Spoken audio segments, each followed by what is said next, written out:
नमस्कार, स्वागत है आपका हिंद आवाज़ पे और मैं हूँ ज्योति। आज यहाँ पर हम खड़ा है पटना कॉलेज के परिसर में, जहाँ हम बात करने वाले हैं जो आए दिन हमें रेप केसेस बढ़ते दिख रहे हैं। जहाँ एक तरफ नवरात्रा का पूजन शुरू होने वाला है और जहाँ पर महिलाओं को नवरात्रा में देवियों के जैसा पूजा जाता है, तो वहीं पर आए दिन हमें ऐसी घटनाएं सुनने को मिलती है कि किसी राह चलती महिला के साथ रेप हो गया और ऐसी दरिंदगी फैल गई है यहाँ पर। तो यहाँ कुछ महिलाएं और कुछ युवतियाँ मौजूद हैं, हम उनसे बात करेंगे कि आखिर उन पे इनका क्या कहना है।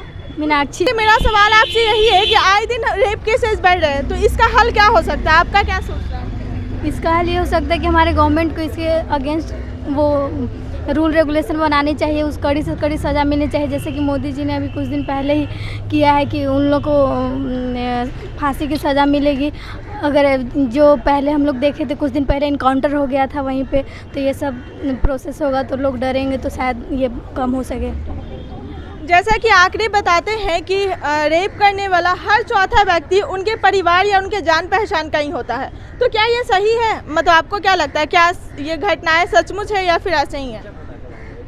ये तो मेरे अकॉर्डिंग सही नहीं है कि फैमिली वाले और जान पहचान के लोग हैं। ये जान पहचान के लोग तो मान सकते हैं, बट फैमिली वाले आई थिंक ये तो। मेरा नाम सुषमा भारती है। सुषमा भारती जी, मेरा सवाल यही है कि जैसा कि बोला जाता है कि प्राकृतिक तौर पर पुरुष जो होते हैं महिलाओं के मुकाबले ज़्यादा ताकतवर होते हैं, तो ये सभ्यता कहीं ना ये सभ्यता जो है एक विकराल रूप धारण कर ली। क्या ये भी एक वजह हो सकती है कि महिलाओं के साथ जो रेप केसेज हो रहे हैं या फिर उनके साथ जो भी ये वारदात? देखिए, ये हमारा थिंकिंग है कि हम लोग सोचते हैं कि पुरुष अपने आप में स्ट्रांग होते हैं, महिला भी स्ट्रांग होती है, बस माइंड का खेल है। अपने दिमाग से आप अगर किसी को बुरी नज़र से देख रहे हैं, फिर तो आपका सोच नहीं बदला जा सकता, सोच बदलने की ज़रूरत है। और जहाँ तक बात रही सरकार की, तो सरकार तो नियम कानून तो ला ही रही है, लेकिन नियम कानून तो बहुत सारे आते रहे हैं और आ भी रहे हैं, लेकिन उस पर अमल बहुत कम होता है। तो बस यही है कि अमल होना ज़रूरी है, उस पर जल्द से जल्द कार्रवाई हो। जैसे कि कोई रेप करता है तो उसे जल्द से जल्द फांसी दिया जाए, या फिर उम्र कैद तो बहुत कम सज़ा है, उससे भी भयंकर सज़ा, जिससे कि ये रेपिस्ट जो हैं ये सब करने से डरें, या फिर वो सोचें कि हम जो दर्द दे रहे हैं बच्चों को या महिलाओं को या जिसका भी रेप हो रहा है, वो सोचे कि हम जो दर्द दे रहे हैं वो बहुत ही वाहियात चीज़ है। अच्छा, एक सवाल मेरा चाहिए कि ये सब गलत है। एक सवाल मेरा और है कि जैसा कि आंकड़े बताते हैं कि रेप करने वाला हर चौथा व्यक्ति जो होता है उनके परिवार या उनके जान पहचान का उनके पड़ोसी ही होते हैं, तो क्या ये सही है?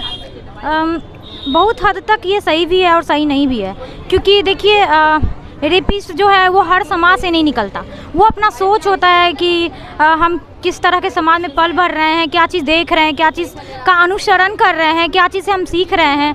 ये कुछ हद तक ये सोशल मीडिया, मूवीज़ वगैरह का भी असर है, जिसमें वो सारी चीज़ दिखाए जाते हैं, जिससे कि सारा जो है उस सोच के जो लड़के हैं, जो मतलब आदमी हैं, जो मेल वर्ग हैं, वो सब उस चीज़ को पता नहीं अपने दिमाग में घुसा लेते हैं कि ऐसा करने में हमको खुशी मिलती है, उन्हें दूसरे को दर्द देने में खुशी मिलता है। कहीं ना कहीं वो अपनी मर्दानगी शो करते हैं, अपनी ताकत को शो करते हैं। लगता है कि हम ऐसा करके बहुत बड़े स्ट्रॉन्ग साबित हो रहे हैं दुनिया के सामने। मुझे बहुत अच्छा फील हो रहा है, मेरे बारे में चारों तरफ चर्चा हो रही है कि अरे इसने रेप कर दिया, अरे ये तो बहुत बड़ा वो होगा, स्ट्रॉन्ग होगा, लेकिन ऐसा कुछ नहीं है। धीरे धीरे इस पर कानून लाया जा रहा है और इस पर अमल होगा।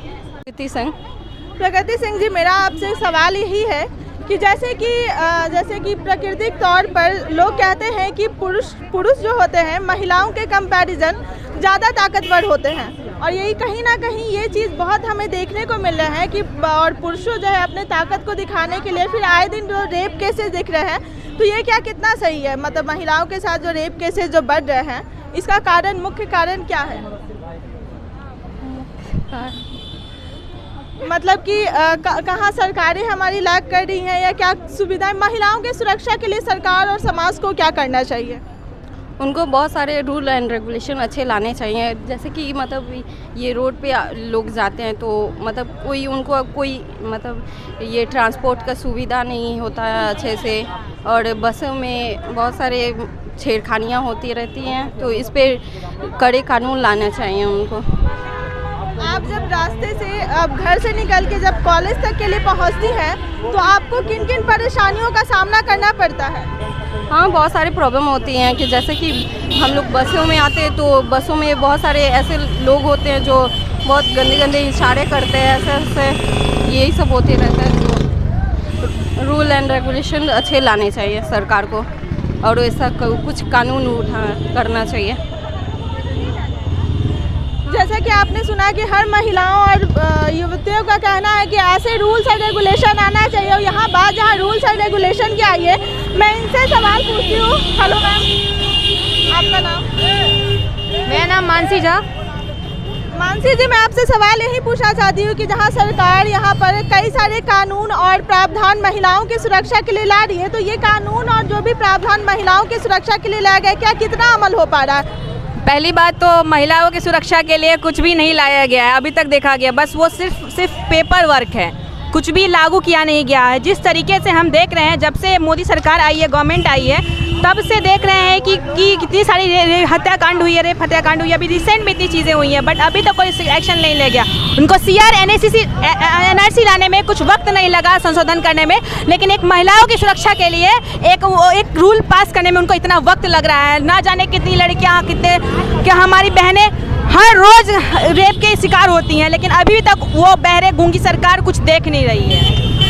तो हमारे समाज और सरकार को क्या कर दिया? जैसे कि सरकार बोलते हैं कि महिलाओं के लिए जैसे 181 का हेल्पलाइन शुरू किया, जो कभी भी कॉल कर सकती है और उनके तक हर सुविधाएं महिलाओं की सुरक्षा के लिए पहुंचाया जाएगा, तो ये सब क्या है मतलब?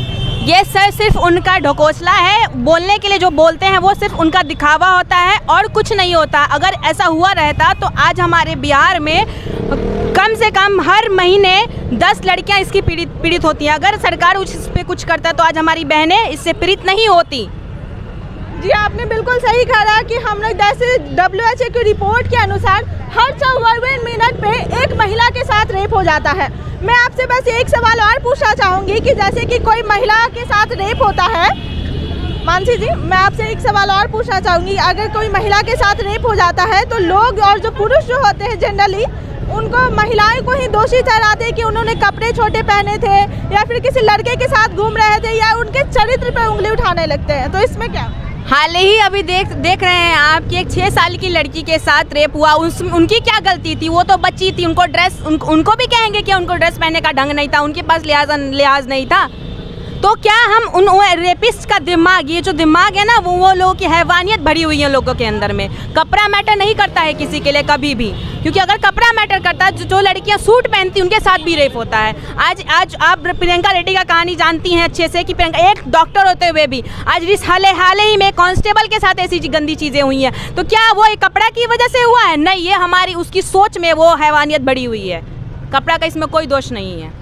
जी, आपने बिल्कुल कहीं सही कहा। बिल्कुल कहीं ना कहीं हमारे देश में ये हैवानियत कहीं ना कहीं इतनी दरिंदगी फैल गई है कि कुछ इस पे कहा नहीं जा सकता कि एक छोटी महिला से लेकर एक छोटी बच्ची से लेकर एक अधेड़ महिला के साथ जो रेप के वारदात होते हैं, और जैसे कि WHO की रिपोर्ट्स के अनुसार वहाँ पर हर 54 मिनट पे एक महिला के साथ रेप हो जाता है। जैसे कि हाल ही के केसेस हम आपको बताते हैं कि एक पटना का ही केसेस है, एक गर्भवती महिला 6 महीने की गर्भवती महिला खाना खाकर अपने घर के बाहर टहल रही थी और उनका अगवा कर लिया जाता है और उनके साथ गैंग रेप किया जाता है। तो यहाँ कुछ लोग और भी हम उनसे बात करेंगे।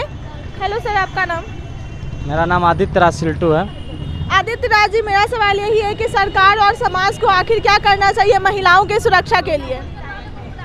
आप जानते हैं कि नीतीश कुमार जी हमेशा एक रट लगाए रहते हैं कि हमारी कोर वोटर महिलाएं हैं। लगातार इलेक्शन से लेकर हर एक जगह ये बात वो बोलते रहते हैं, लेकिन आपको लगता है कि महिलाएं सुरक्षित है? हमको तो नहीं लगता है। यहाँ लड़कियाँ तो इतना खड़ी होकर बोले, हर एक बोले कि हर एक दिन कॉलेज आने में, जाने में, रास्ते में हर एक दिन समस्या का सामना करना पड़ता है। अब नीतीश कुमार जी तो बिहार चला रहे हैं, लेकिन मैं सेंट्रल गवर्नमेंट की बात करूंगी जो पूरे देश चला रहे हैं, तो रेप तो सिर्फ बिहार में नहीं हो रहे, आए दिन हमें हर देश में रेप केसेस देखने को मिल रहे। तो इसमें क्या कहना आपका? मेरा कहना यह है कि ये सरकार वही सरकार है जो निर्भया के नाम पे आए।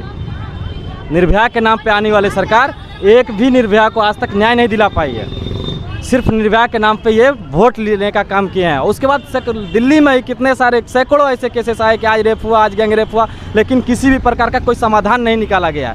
तो सरकार से अभी भी अनुरोध करते हैं, चूँकि आप जिस चीज़ से आप वोट लेके आए, जिस समस्या को उठा के आप जनता के सामने रखने का काम किए, कम से कम वो तो काम कीजिए। वैसे भी ये सरकार युवाओं का पूरी तरह से विश्वास खो चुका है और युवा अभी इस पर विश्वास करने के लायक नहीं है। तो सरकार से मेरा यही अनुरोध है कि आप लड़कियों की सुरक्षा को लेकर आए थे, कम से कम इस मुद्दे पे आप बेहतर काम करने का कोशिश कीजिए। भारती कुमारी। भारती जी, मैं आपसे यही सवाल पूछना चाहूँगी कि आए दिन जैसे कि महिलाओं के साथ तो यौन शोषण और रेप के केसेस आपने भी सुना होगा, आपने भी देखा और आए दिन हमें देख रहे हैं। बट एक सवाल मेरे जहन में ये भी उठ रही है कि जो शादीशुदा महिला है उनके साथ भी यौन शोषण होता है, उनके मर्जी के बिना उनके साथ जो भी वारदात किए जाते हैं उनके शादी के नाम पे। तो क्या ये सही है, मतलब जो शादीशुदा महिलाओं के साथ यौन शोषण होता है, इस पर आपका क्या कहना है? ये बिल्कुल गलत है। ऐसा मतलब गलत सोच वाले को बहुत मतलब ये अच्छी बात नहीं है। उसकी शादीशुदा अब हम क्या बोले, इससे ज़्यादा अच्छा ठीक है।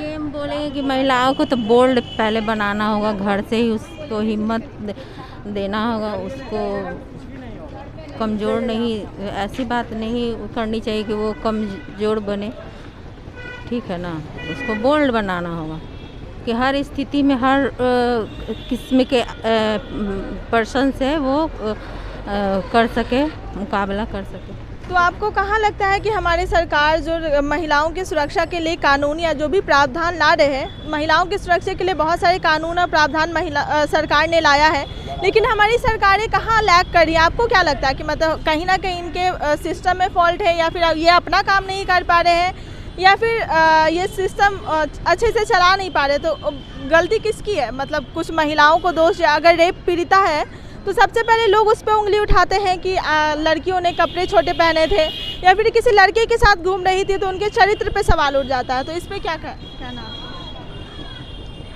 देखिए, बात है दृष्टिकोण की है। कपड़ा जैसा भी हो, नज़रिया आदमी का अगर अच्छा हो तो आप अगर कपड़ा जैसा भी पहने वो कोई फ़र्क नहीं पड़ता है, ठीक है ना। और बाकी जो सरकार जो नियम कानून बना रहे हैं उस पे तो कानून बनाने से नहीं होता है ना, उस पे अमल होना चाहिए, कड़ाई होना चाहिए, तभी ये चीज़ कुछ ऑब्जेक्शन लग सकता है। ठीक, बहुत बहुत धन्यवाद मैम। तो जैसा कि आपने सुना कि महिलाओं को देखा कि बहुत सारी सरकार ने कानून लाए हैं, प्रावधान लाए हैं, लेकिन कहीं ना कहीं हमारी सरकारें या फिर जो भी ये जो केसेज है आए दिन हमें बढ़ते देखने को मिल रहे हैं। तो मेरी हिंद आवाज़ के थ्रू लोगों से यही अपील है कि इसको एक मुहिम के जैसा चलाएं और हर उन लोगों को जागरूक करें, हर उन महिलाओं को सशक्त बनाएं ताकि वो अपनी सुरक्षा कर सकें। और ऐसे जो दरिंदगी फैली है समाज में और ऐसे जो दरिंदे लोग हैं उन पे सरकार एक्शन ले और उन पे जो भी उन पे चार्जेस लगाए जा सकते हैं इस चीज़ को रोकने के लिए वो सरकार करे। बाकी की तमाम अपडेट्स के लिए बने रहे हिंद आवाज़, और जितनी भी ऐसे मुद्दे हैं हर मुद्दे को आपके सामने उठाते रहेगा हिंद आवाज़ और आप तक पहुंचाते रहेगा।